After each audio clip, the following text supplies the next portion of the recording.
Well, from one form of interference to another, and this time it is the head of the civil service, Francis Kimemia, who is overstepping his mandate in a manner that is curtailing the independence of some institutions of government.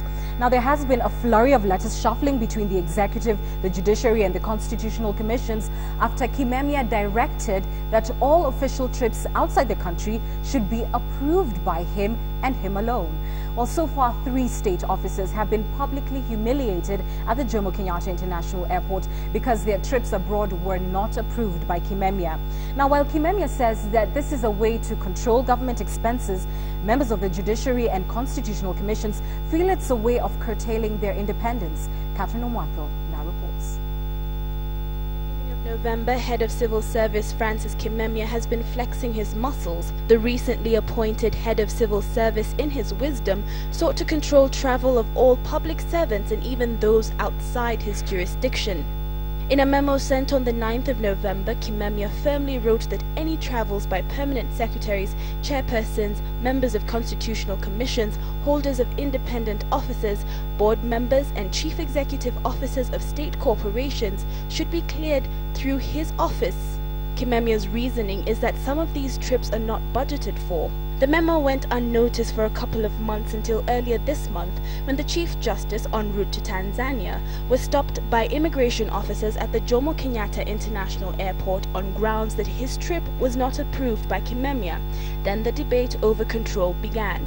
The Chief Justice, through his Chief Registrar of the Judiciary, Gladys Sholay, responded to the 3-month-old directive, stating that Kimemia has no jurisdiction to control the movement of the Chief Justice, and if it was a question of money, Parliament had already approved the judiciary's budget, which includes travel expenses. Kimemia has not just ruffled the feathers of the Chief Justice.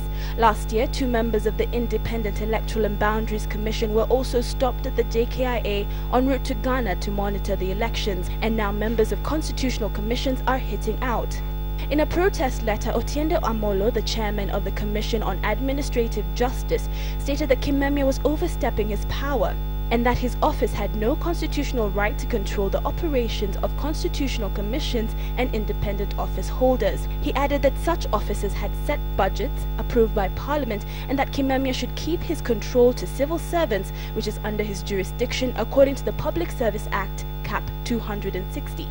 The struggle for control and independence between the executive and the judiciary has caught the attention of the Attorney General, who has called for a meeting that will include the judiciary, chairpersons and members of constitutional commissions, holders of independent offices, on the 22nd of February, which is this Friday, in an effort to iron out that tension.